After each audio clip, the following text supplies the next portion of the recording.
Hezbollah और इस्राएली सैनिकों के बीच एक बार फिर से संघर्ष की आशंका तेज हो चुकी है।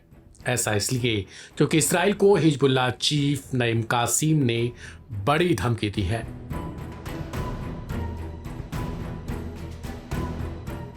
इस धमकी के बाद से माना जा रहा है कि इस्राएल कोई बड़ी हलचल कर सकता है।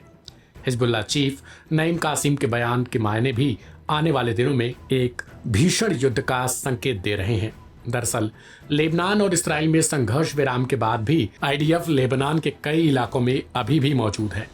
इस्राएल से लेबनान के राष्ट्रपति कई बार अपील भी कर चुके हैं कि वे अपने सैनिकों को वापस बुला लें, लेकिन इस्राएल इस पर चुप्पी मारकर बैठ जाता है।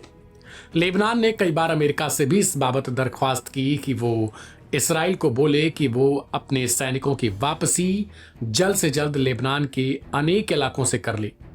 एक बार के लिए तो अमेरिकी राष्ट्रपति डोनाल्ड ट्रंप ने नेतन्याहू को बड़ा झटका देते हुए साफ कह दिया था कि लेबनान के साथ संघर्ष विराम वाली स्थिति जो चल रही है वो जारी रहेगी और उन्हें अपने सैनिकों को बुलाना होगा। लेकिन कई बार जब इस्राएल ने अमेरिकी राष्ट्रपति से दरख्वास्त की तो उन्होंने वापस से ये कह दिया कि लेबनान के इलाकों में आईडीएफ रह सकती है। हालांकि अब इस बात से हिजबुल्लाह बुरी तरीके से खफा है। सैनिकों की वापसी के मुद्दे पर इस्राएल चुप्पी मारकर बैठ जाता है। कई मौकों पर इस्राएल ने कहा है कि लेबनान से वो सैनिकों को तभी वापस बुलाएगा जब ये साफ होगा कि हिजबुल्लाह से अब इस्राएल को कोई खतरा नहीं। इसे लेकर एक स्थानीय चैनल पर दिए इंटरव्यू में हिजबुल्लाह चीफ नईम कासिम ने दो टूक जवाब देते हुए कहा, हिजबुल्लाह इस्राएली सैनिकों को वापस लौट जाने के लिए कहता है। ऐसा ना होने की स्थिति में गंभीर परिणाम होंगे। कासिम ने खुलासा किया कि युद्ध विराम समझौते के दौरान हिजबुल्लाह ने ऑपरेशन बंद कर दिए, लेकिन पूरी सैन्य तत्परता बनाए रखी।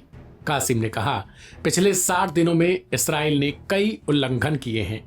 समझौते में स्पष्ट रूप से कहा गया कि इस्राएल को लिटानी नदी से पीछे हटना चाहिए। इस्राएल से चल रही तनातनी के बीच हिजबुल्लाह ने आईडीएफ को बड़ी धमकी देते हुए इस्राएल को अस्तित्वगत खतरा बताया। नईम कासिम ने ऐलान किया है कि इस्राएल एक अस्तित्वगत खतरा है और प्रतिरोध लेबनान का अधिकार है।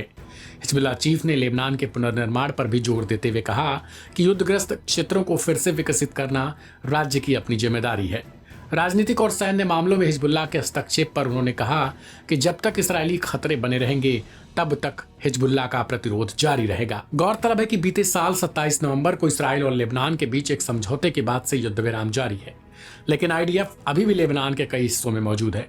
समझौते के मुताबिक इस्राएली सैनिकों की 60 दिनों के भीतर दक्षिणी लेबनान से वापसी अनिवार्य थी। हालांकि हिजबुल्लाह से चल रहे खतरों का हवाला देते हुए इस्राएली सेना ने सीमा पर 5 रणनीतिक स्थानों पर अपनी उपस्थिति बनाए रखी है। अब यह दिलचस्प हो जाएगा कि आने वाले समय में जिस हिसाब से हिजबुल्लाह चीफ नईम कासिम बयानबाजी कर रहे हैं, क्या एक बार फिर से हिजबुल्लाह आईडीएफ पर चढ़ाई करने वाला है या फिर नहीं। वक्त आने के साथ ही इस बात का भी खुलासा हो जाएगा कि आखिर आईडीएफ और हिजबुल्लाह चाहते क्या हैं।